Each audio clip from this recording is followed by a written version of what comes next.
Hello all, this is Vikram Verma from New St. Stephen Public School, Unit 3rd, and today we are going to start chapter 1st of Geography, that is India, size and its location. Hello students, today we are going to start a chapter of Geography from class 9th, India, size and location. So, in this video, we are going to learn about the size of India and its location, and with the world and with its neighboring country. So let's start this video. Let me tell you something about India first. India is one of the Asian civilisation of the world, है ना. तो सबको पता है आप लोगों को, India जो है सबसे प्राचीन, एशियन मतलब प्राचीन, है ना. तो प्राचीन जो है वो सिविलाइजेशन है ना. So it has achieve the multi facet social economic progress during the last 5 decades. So when India got freedom इन 1947, तो उसके बाद अगर हम आज की स्थिति देखें तो काफ़ी ज़्यादा इम्प्रूव है, काफ़ी ज़्यादा डेवलपमेंट है. तो उसके बाद 5 दशकों में मतलब करीबन 50 ईयर्स के बाद, है ना, इंडिया ने सोशल और इकोनॉमिक दोनों ही फील्डों में बहुत ज़्यादा प्रोग्रेस किया है. ठीक है. India has moved forward displaying a remarkable progress in the field of agriculture, industry, technology and overall economic development, है ना. तो ये आपको बताने की ज़रूरत नहीं है, ये सब जानते हैं आप लोग, है ना, कि इंडिया ने कितना रिमार्केबल डेवलपमेंट किया है, not only in the field of agriculture, industry, technology, but overall development is there of India, है ना. क्योंकि and India also contribute significantly to the making of the world history, है ना. पूरी दुनिया को बहुत कुछ दिया है इंडिया ने, है ना. सिल्क से स्टार्ट करें, नंबर सिस्टम तक पहुँचें, आर्यभट्ट तक पहुँचे, है ना. तो और भी बहुत सारी चीज़ हैं, रामानुजन तक हम पहुँच सकते हैं ना, तो ज़ीरो तक पहुँच सकते हैं. बहुत सारी चीज़ें हैं जो इंडिया ने पूरे वर्ल्ड को दी हैं. ठीक है. सबसे प्राचीन जो सभ्यता है वो इंडिया की ही है, और उस प्राचीन सभ्यता से लेके जो आज तक का सफ़र है वो इंडिया का डेवलपमेंट का सफ़र है. ठीक है. तो चलिए बात करते हैं अब इस चैप्टर की. तो जो टॉपिक्स हम इस चैप्टर में कवर करने वाले हैं वो हैं इंडिया लोकेशन. देखिए, इंडिया की जो लोकेशन है वो हम बिल्कुल इस चैप्टर में डिस्कवर करेंगे. हम देखेंगे पहले ग्लोब के बारे में, फिर पता करेंगे कि जो ग्लोब है वो नॉर्दर्न और साउथर्न हेमिस्फीयर में डिवाइडेड है ना, और इंडिया नॉर्दर्न हेमिस्फीयर में आता है उसमें, है ना. और फिर मैं बताऊंगा आपको कि जो ग्लोब है वो कैसे ग्रिड्स में डिवाइडेड है. पता है, आप लोगों को पढ़ा है आपने छोटी क्लासेस में, जो ग्लोब है हमारा वो ग्रिड्स में एक्चुअली डिवाइडेड होता है ना. ग्रिड्स में जो वर्टिकल लाइन होती है ना, वो उसको हम लॉन्गिट्यूड कहते हैं, है ना. और जो हॉरिजॉन्टल लाइन है उसको हम लैटिट्यूड कहते हैं. ये इमेजनरी लाइन होती हैं, जिससे हम किसी भी कंट्री का या किसी भी पर्टिकुलर प्लेस का कैसे लोकेशन पता कर सकें. तो यहाँ पर हम इंडिया की लोकेशन की बात करेंगे, वर्ल्ड में क्या लोकेशन है इंडिया की, एशिया में क्या लोकेशन है ना. तो इस हिसाब से हम देखेंगे लॉन्गिट्यूड, लैटिट्यूड क्या लोकेशन है. बात करेंगे हम इंडिया के साइज़ के बारे में, उसकी पॉलिटिकल बाउंड्री कहाँ से कहाँ तक सीमित है, विस्तृत है, एक्सटेंट है ना. कोस्ट लाइन क्या है इंडिया की. ठीक है. उसके बाद जो अगला टॉपिक होगा जो हम डिस्कस करेंगे, इंडिया एंड द वर्ल्ड. मतलब ये है कि इंडिया कैसे कनेक्टेड है पूरे वर्ल्ड से. तो पता है आप लोगों को जो इंडिया है पूरे वर्ल्ड से कनेक्टेड है सी रूट के थ्रू, या फिर देख सकते हैं हम लोग के सी रूट होता है, या एयरवेज मतलब कि जो एयर रूट होता है, एयर चैनल्स जो होते हैं उसके थ्रू हम कनेक्टेड हैं.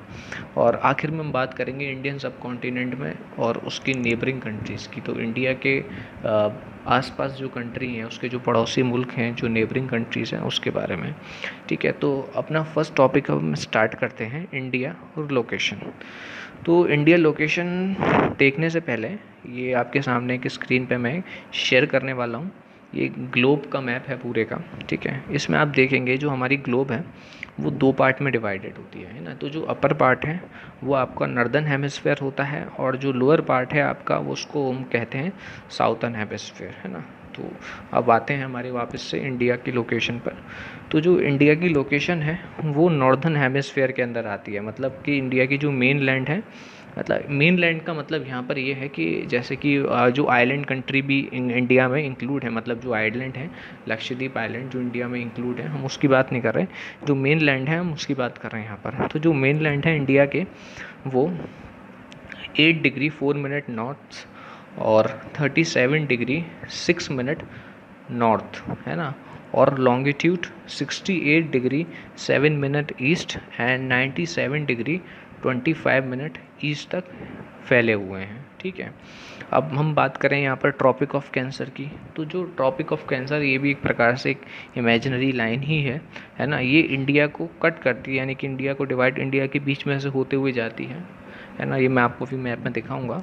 तो ये लाइन है जो इंडिया को कट करती है, ट्रॉपिक ऑफ कैंसर है ना, 23 डिग्री 30 मिनट नॉर्थ पर। ठीक है, और एग्जैक्टली ऑलमोस्ट 2 इक्वल पार्ट्स में ये डिवाइड करती है इंडिया को, है ना। To the southern east and southern west of the mainland lie the Andaman and Nicobar island and Lakshadweep island in the bay of Bengal and Arabian sea. ठीक है, तो इंडिया का जो साउथ ईस्ट पोर्शन है, ठीक है, तो जो ईस्ट वाला पोर्शन है वो पता है आपको कौन सा पोर्शन होता है ना, जिस तरफ बंगाल है, बंगाल वाली जो साइड है, म्यांमार वाली जो साइड है, वो आपका ईस्टर्न पोर्शन है। ठीक है, तो जो ईस्टर्न पोर्शन है, साउथर्न ईस्टर्न पोर्शन है, ठीक है, उसमें अंडमान एंड निकोबार आइलैंड आता है।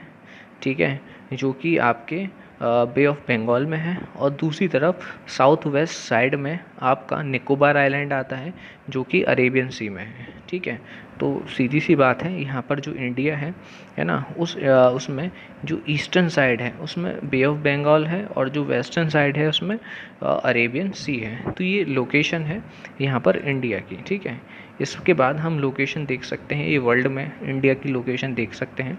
तो जो पूरे वर्ल्ड में इंडिया की लोकेशन है वो एशिया में है।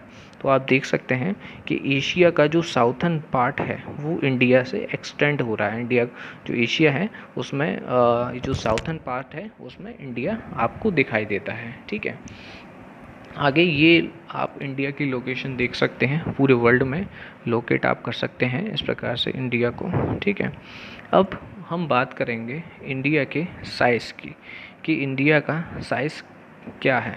ठीक है, सो इंडिया का जो ओवरऑल लैंड मास है वो करीबन 3.28 मिलियन स्क्वायर किलोमीटर्स में फैला हुआ है।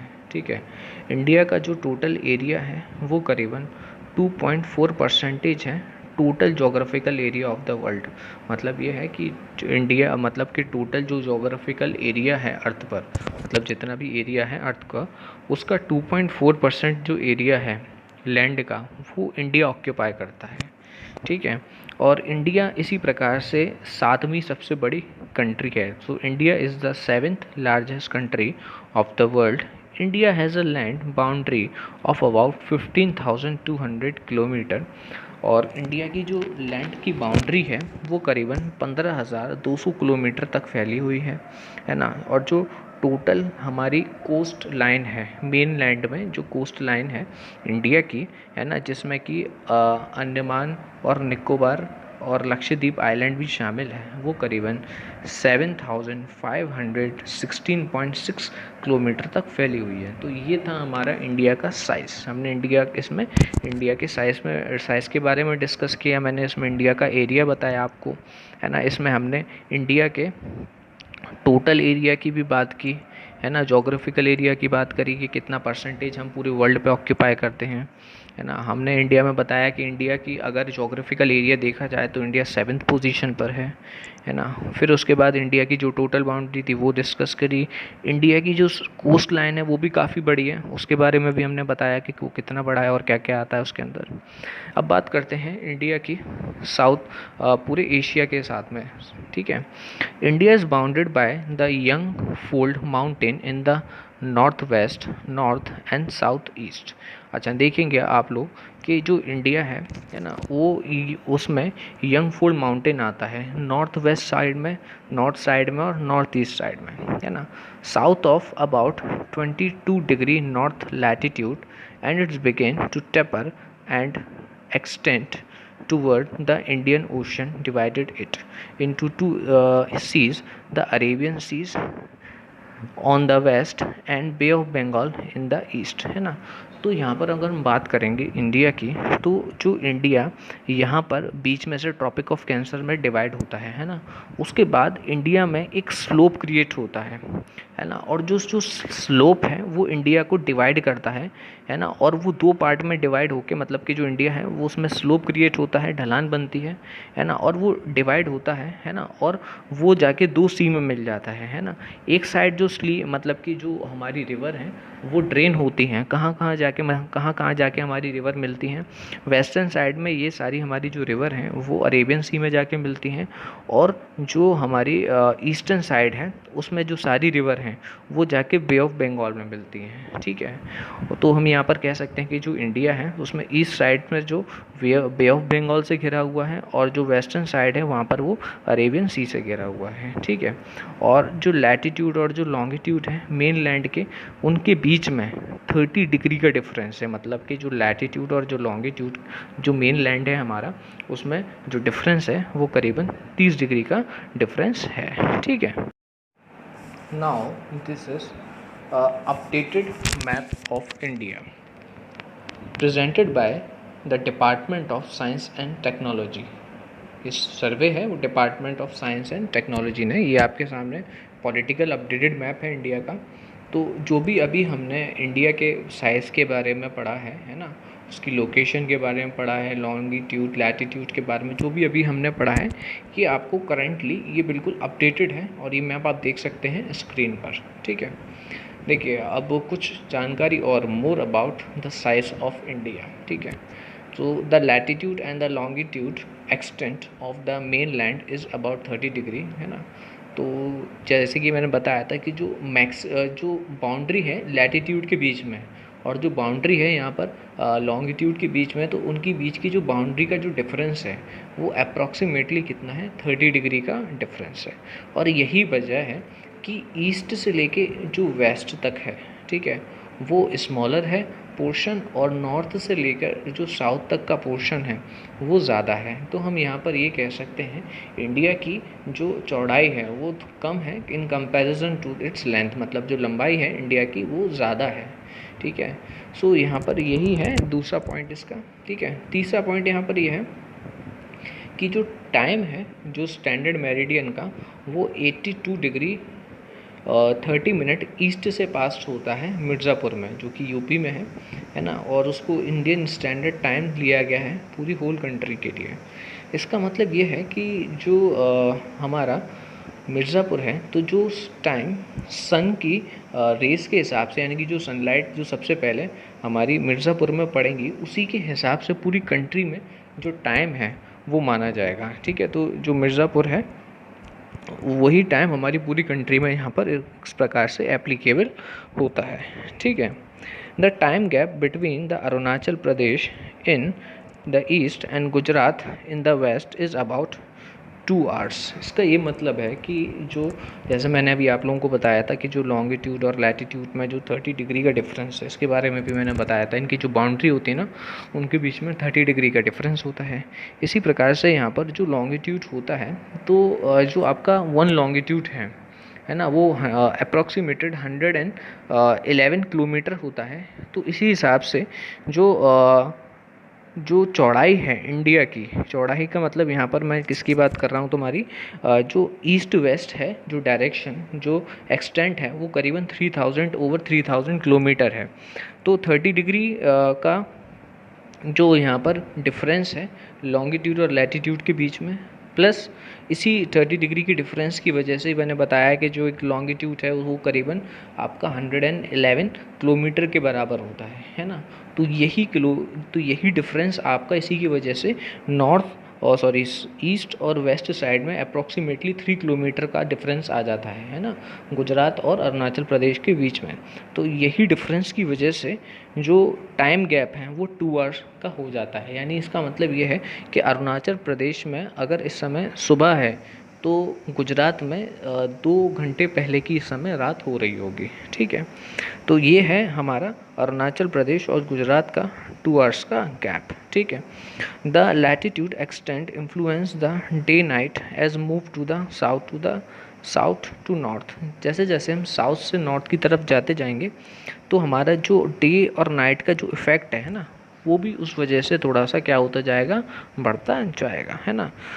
So now here you can see on the screen, first one, the comparison of 7 countries, and according to the area, first one, the Russia, it means it is the largest country in the world. So after Russia, Canada, USA, China, Brazil, Australia, India, है ना। तो इसका मतलब जो India है वो 7th largest country है पूरे वर्ल्ड की, ठीक है। जैसे कि आप यहाँ पर बार डायग्राम से देख सकते हैं, आपके सामने स्क्रीन पर है, ठीक है। सो ये हमने देखा more about India. So now you can see the map of India on the screen, है ना। तो आप इंडिया का मैप अपने स्क्रीन पे देख सकते हो, है ना। तो कुछ बात करते हैं हम इसमें, 4 टॉपिक के बारे में बात करेंगे, extent, coordinate, standard meridian and Tropic of Cancer के बारे में, है ना। तो जो एक्सटेंट है इंडिया का वो जो एक्सटेंट है इंडिया का वो नॉर्थ साउथ और ईस्ट वेस्ट तक कितना फैला हुआ है ना। तो अब आप देख सकते हैं यहाँ पर जो नॉर्थ साइड है ना, उसमें लॉन्गिट्यूड 37 डिग्री 6 मिनट तक है ना। और साउथर्न साइड में ये 87 डिग्री 4 मिनट तक है ना। और हम इसको अगर ईस्टर्न साइड में देखेंगे तो अरुणाचल प्रदेश में ये 97 डिग्री 25 मिनट तक है ना। और हम अगर इसको गुजरात साइड में, यानी कि आपकी जो दूसरी साइड है, यानी कि जो आपकी वेस्टर्न साइड है, उसमें अगर हम देखेंगे तो 68 मिनट 7 डिग्री वेस्ट है ना। तो यहाँ पर हमें दिखाई दे रहा है कि जो जोग्राफिकल जो बाउंड्री है इंडिया की वो हम यहाँ पर देख सकते हैं। और यहाँ पर कोऑर्डिनेट्स भी मैंने आपको ये बताया है कि ये सारी कोऑर्डिनेट्स हैं। नॉर्थर्न ये आपके दो, ये नॉर्थ, ये ऊपर देख सकते हैं आप, और ये साउथ, ये नॉर्थ और साउथ एक्सटेंट हैं इंडिया के। ये दो सबसे एक्सट्रीम पॉइंट हैं इंडिया के, और इनके एक्सट्रीम पॉइंट का ये मैंने आपको अभी लोकेशन बताया 37 डिग्री और ये 8 डिग्री का, है ना। ये दो आपकी लोकेशन के एक्सटेंट हैं ना, नॉर्थ और साउथ के। और अगर हम ईस्ट वेस्ट के देखें तो ये ईस्ट और वेस्ट के दो एक्सटेंट हैं जो आप देख सकते हैं ना। एक्सट्रीम ये 2 पॉइंट हैं इंडिया के जिनके बीच का हम यहाँ पर डिफरेंस देख सकते हैं ना। तो अगर हम नॉर्थ और साउथ के बीच का डिफरेंस देखेंगे तो 3214 किलोमीटर का हमें एक्सटेंट का डिफरेंस दिखाई देगा। और जो ईस्ट और वेस्ट का जो डिफरेंस है वो अप्रॉक्सीमेटली 2933 किलोमीटर का डिफरेंस हम यहाँ पर देख सकते हैं, ठीक है। और इसके अलावा मैंने आपको स्टैंडर्ड मेरिडियन के बारे में भी बताया था कि स्टैंडर्ड जो मेरिडियन है हमारा, ठीक है, वो यहाँ पर ये देखिए, ये श्रीलंका से टच होते हुए और ये नेपाल से टच होते हुए ये निकल रहा है यहाँ पे इलाहाबाद में, यूपी के मिर्ज़ापुर से होते हुए, ठीक है। तो यहाँ पर जो मिर्ज़ापुर में जो टाइम होगा वही इंडियन स्टैंडर्ड टाइम यहाँ पर माना जाएगा, जो कि पूरी कंट्री में फॉलो किया जाएगा, ठीक है। तो ये था हमारा इंडिया का एक्सटेंट, कोऑर्डिनेट और standard meridian and Tropic of Cancer के बारे में। ये ट्रॉपिक ऑफ कैंसर भी है, यहाँ से जा रहा है, आप लोग देख सकते हैं इसको, है ना। सो जो अगला टॉपिक है जिसके बारे में हम बात करने वाले हैं वो इंडिया एंड द वर्ल्ड है ना। मतलब कि इंडिया का वर्ल्ड के साथ क्या रिलेशन है। तो India, the Indian landmarks has a central location between the east and the west Asia. तो जो इंडियन लैंडमार्क्स है वो ईस्ट और वेस्ट एशिया के बीच में आता है ना। तो जो मतलब पूरे एशिया में जो इंडिया की लोकेशन है वो ईस्टर्न और वेस्ट एशिया के बीच में इंडिया पे है ना। India is a southward extension of the Asian continent. तो एशिया का जो पूरा कॉन्टिनेंट है उस कॉन्टिनेंट का जो आपका साउथर्न एक्सटेंशन है, मतलब जो साउथर्न साइड है एशिया का, वहाँ पर इंडिया की लोकेशन है ना। The trans Indian Ocean routes with which connect the countries of Europe in the west and countries of East India provide a strategic central location to India। देखिए, आपको पता है कि जो इंडियन ओशियन है वो इंडिया के साउथर्न पार्ट में आता है, ठीक है। और एक लौती कंट्री इंडिया ऐसी है जहाँ पर जिसकी जो सबसे ज़्यादा जो बाउंड्री है वो इंडियन ओशियन को कवर करती है। तो यहाँ पर इंडिया के लिए ये एक स्ट्रेटेजिक पोजीशन है, क्योंकि जो इंडिया है वो यूरोप की वेस्टर्न कंट्री से, है ना, और and the countries of East Asia, इन दोनों के साथ एक आइडियल लोकेशन शेयर करता है ना। तो स्ट्रेटेजिकली ये इंडिया के लिए बहुत एडवांटेजियस है, ठीक है, इसकी जोग्राफिकल लोकेशन।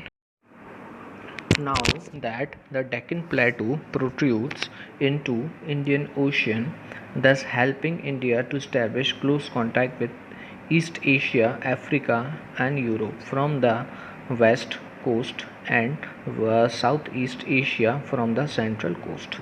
अब देखिए जो इंडिया का डेक्कन, मतलब कि इंडिया का जो साउदर्न पार्ट है ना, उस साउदर्न पार्ट का जो डेक्कन प्लेटू है ना, वो इंडियन ओशियन से जुड़ा हुआ है ना, और वो हेल्प करता है क्लोज कांटेक्ट में रहने के लिए वेस्टर्न एशिया, अफ्रीका और यूरोप की काफ़ी सारी कंट्रीज़ में, है ना। तो यहाँ पे जो हमारे पास एडवांटेज है वो ये है कि साउथ का जो साउदर्न पार्ट है हमारा इंडिया का, है ना, तो उसमें जो डेक्कन प्लेटू है ना, वो काफ़ी सारी कंट्रियों से जुड़ा हुआ है इंडियन ओशियन के थ्रू, है ना।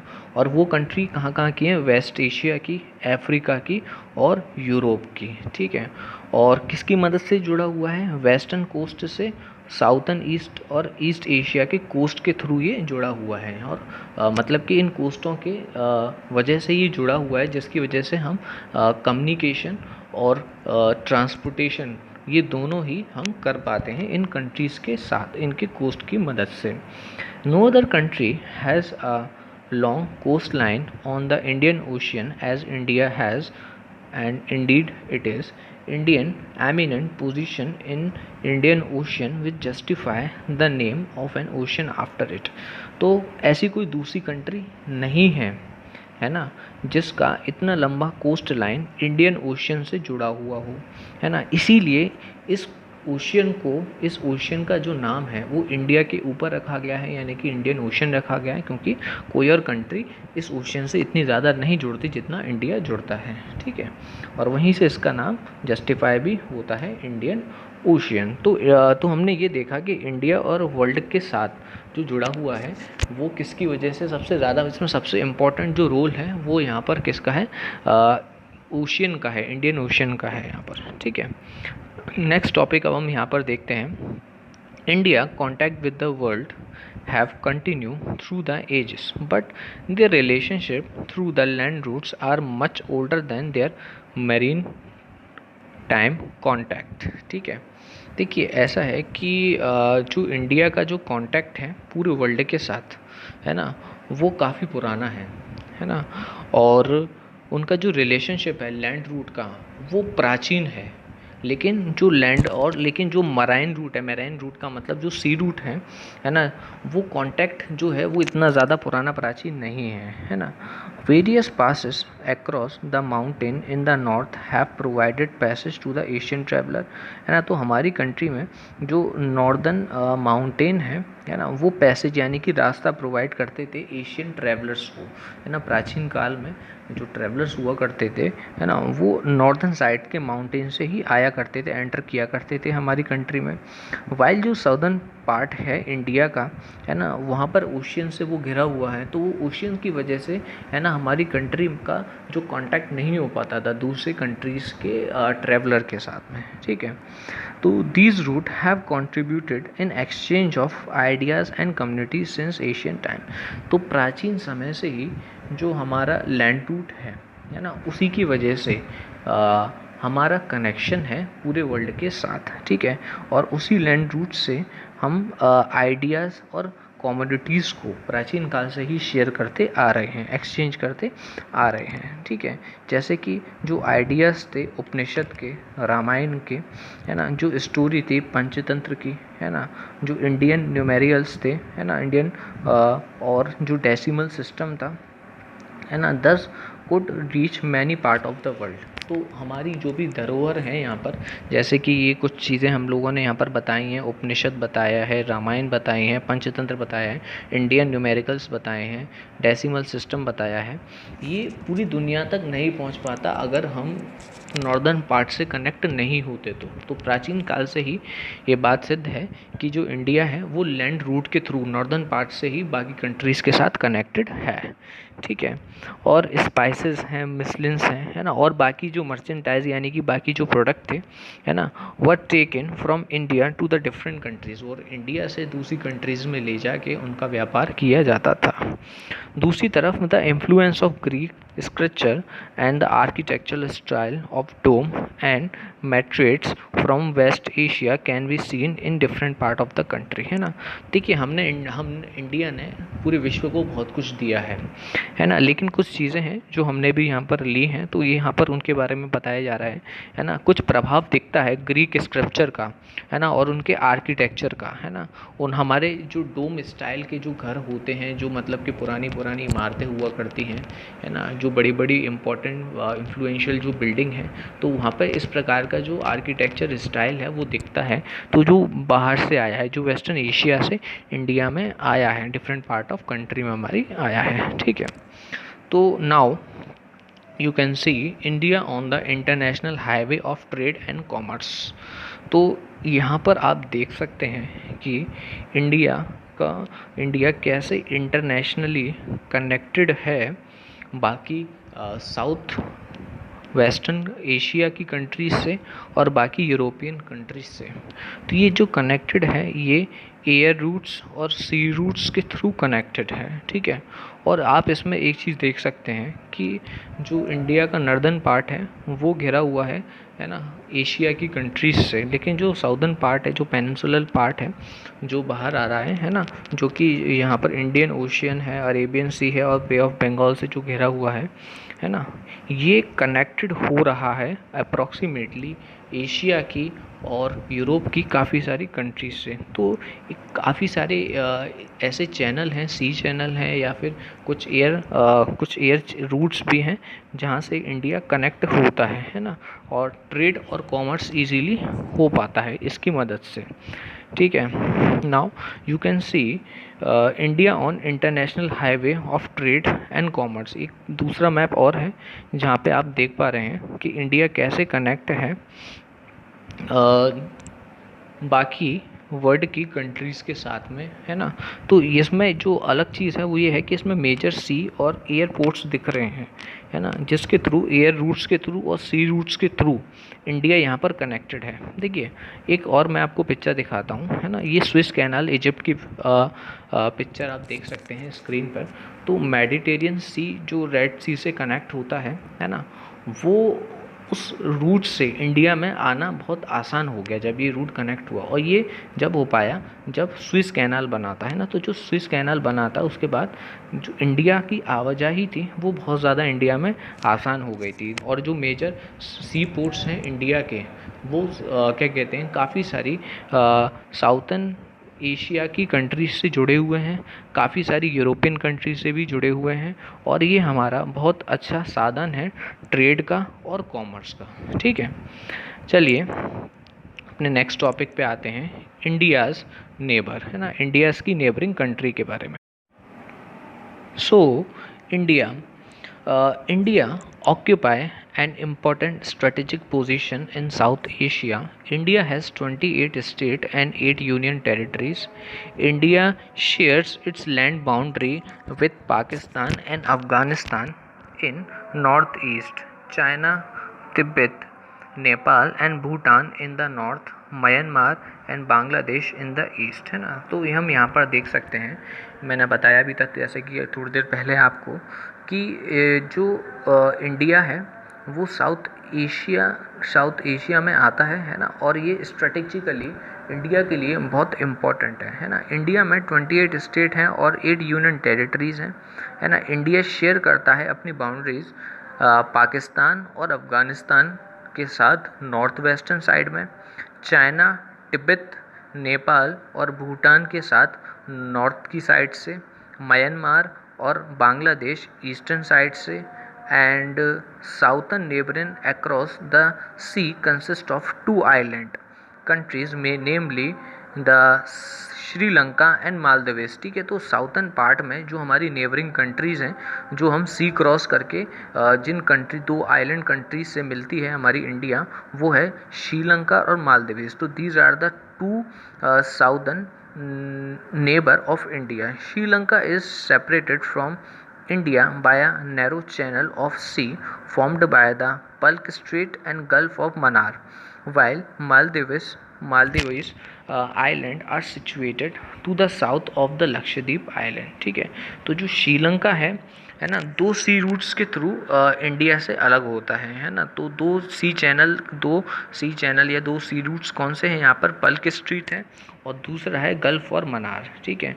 दूसरी तरफ जो मालदीव्स आइलैंड है ना, वो लक्षद्वीप के साउथर्न साइड का एक आइलैंड है ना, वहीं सिचुएटेड है वो। And India has strong geographical and historical link with its neighbour. तो ये बात फैक्ट है और आपको पता भी है कि इंडिया का जो रिलेशन रहा है अपनी नेबरिंग कंट्री से प्राचीन काल से ही, वो बहुत ज़्यादा अच्छा रहा है, ठीक है। अब मैं आपके सामने एक मैप दिखा रहा हूँ। इस मैप में आप देख सकते हैं India and it's adjacent country के बारे में। देखिए, इसके ऊपर एक नाम भी लिखा है इंडियन सब कॉन्टिनेंट। इसको इंडियन सब कॉन्टिनेंट इसलिए कहा गया है कि इसकी जो आसपास की कंट्रीज़ आप देख सकते हैं, जैसे कि अफ़गानिस्तान है, पाकिस्तान है, श्रीलंका है ना, और म्यांमार है, ठीक है, ढाका है ना। तो ये नेपाल, ये सारी कंट्रीज़ कभी ना कभी एक इंडिया का पार्ट हुआ करती थी। कभी ना कभी हिस्ट्री में अगर आप इतिहास में देखेंगे तो ये कुछ ना कभी ऐसा हुआ होगा कि इंडिया का पार्ट रही होंगी, ठीक है। तो आप इसकी जोग्राफिकल लोकेशन देख सकते हैं इंडिया की, और उसके बगल से आप देख सकते हैं कि इनकी कौन कौन सी नेबरिंग कंट्री है, ठीक है। देखिए, इसमें आपको पाकिस्तान, अफ़गानिस्तान दिख जाएगी, नेपाल है इसमें, है ना। तो पाकिस्तान और अफ़गानिस्तान जो है इसके नॉर्थ वेस्ट साइड में है, ठीक है। इसमें नेपाल और भूटान अगर आप देखेंगे, नेपाल, भूटान और इवन चाइना भी देखेंगे, है ना, तो उसके नॉर्थ साइड में दिखेंगे आपको, है ना। म्यांमार और बांग्लादेश अगर आप देखेंगे तो आपको ईस्टर्न साइड में दिखेंगे। दूसरी तरफ अगर आप साउथर्न साइड में जाएंगे तो आपको यहाँ पर श्रीलंका और मालदीव्स, दो कंट्री यहाँ पर दिखाई देंगी, ठीक है। तो ये था आपका India with the adjacent country, ठीक है। अब देखिए, मैं आपको कुछ अपडेटेड इन्फॉर्मेशन और भी देता हूँ regarding this chapter. So you can see on the screen some important point about India. First point is about the location of India. So India lie in the northern eastern hemisphere of the globe. तो globe के northern east hemisphere का part है India, ठीक है। India की coordinate जैसे कि मैंने अभी आपको बताई भी थी, 8 डिग्री 4 मिनट नॉर्थ से लेके 37 डिग्री 6 मिनट नॉर्थ तक, है ना। और इसकी जो लॉन्गिट्यूड है वो मैं बताता हूँ आपको, 68 डिग्री 7 मिनट ईस्ट से लेके 97 डिग्री 25 मिनट ईस्ट तक है ना। तो ये इसके कोऑर्डिनेट्स हैं लॉन्गिट्यूड और लैटिट्यूड के, है ना। कैपिटल जो हमारी देश की, इंडिया की जो कैपिटल है वो न्यू दिल्ली है ना। उसका भी आप यहाँ पर लोकेशन देख सकते हैं, है ना। इसकी ग्लोबल लोकेशन यहाँ पर लॉन्गिट्यूड और लैटिट्यूड से देख सकते हैं, दिख सकती है आपको, है ना। नंबर ऑफ़ स्टेट यहाँ पर 28 है ना हमारे इंडिया के, और यूनियन टेरिटरीज़ यहाँ पर 8 हैं। देखिए, यही है इंफॉर्मेशन जो मैंने आपको बताई थी कि इंडिया की पहले जो यूनियन टेरिटरी थी वो 9 थी, लेकिन अब 8 हैं। दमन एंड दीव और दादरा नागर हवेली, है ना, ये दोनों सेपरेट, ये पहले सेपरेट थी, अब ये मिक्स हो गई हैं, है ना। तो अब ये कंबाइन हो गई हैं, तो अब मिला के कुल हमारी जो यूनियन टेरिटरी हैं वो 8 यूनियन टेरिटरीज़ हैं, ठीक है। और जो टोटल एरिया है इंडिया का वो 32,87,263 स्क्वायर किलोमीटर है। सो इंडिया की जो पॉपुलेशन है वो 1,35,26,42,218 है, जो कि 2080 की एस्टिमेशन के हिसाब से है। अच्छा, अब ये लास्ट देखते हैं हम, जो है ये टाइम जोन है ना। तो जो टाइम जोन है, जो स्टैंडर्ड टाइम जोन है, जो ग्रीनविच टाइम जोन है ना, उससे हमारा जो इंडियन स्टैंडर्ड टाइम है वो कितना है, 5 hours and 30 minutes बिफोर है, ठीक है, यानी कि आगे चलता है। इसका मतलब ये है कि अगर लंदन में 12 बज रहे होंगे तो हमारे यहाँ जो सन की पोजीशन होगी वो ऐसी होगी कि हमारे यहाँ का जो टाइम होगा वो 5:30 का होगा, है ना। और जो IST है यहाँ पर वो इंडियन स्टैंडर्ड टाइम को डिनोट कर रहा है। इसके आगे मैं अब आप लोगों को कुछ होम असेसमेंट दे रहा हूँ, होम असाइनमेंट दे रहा हूँ। वो home assignment is just like a homework that you need to do, and when you bring your copy in a school, you have to bring this assignment also at the same time. And if you do this assignment on time, you can show this assignment to me on the WhatsApp also. So let me tell you the assignments. You can pause the video and note down this assignment in your copy. First question is that for home assignment, give the name of 4 extreme point of India in 4 direction। मतलब ये है कि India की जो 4 extreme point हैं, यानी कि जो नॉर्थ और साउथर्न पॉइंट हैं और जो ईस्ट एंड वेस्ट पॉइंट हैं, उन चारों पॉइंट के आप लोगों को नाम लिखने हैं, ठीक है। दूसरा है question, explain the causes of time lag of 2 hour in India from east to west, ठीक है। तो यानी कि इंडिया में जो 2 घंटे का ईस्ट से वेस्ट की ओर जब हम जाते हैं तो 2 घंटे का जो टाइम लैग है वो क्यों है ना। You have to describe this answer in your own word. Third one, write the names of all union territories of India with their capital name.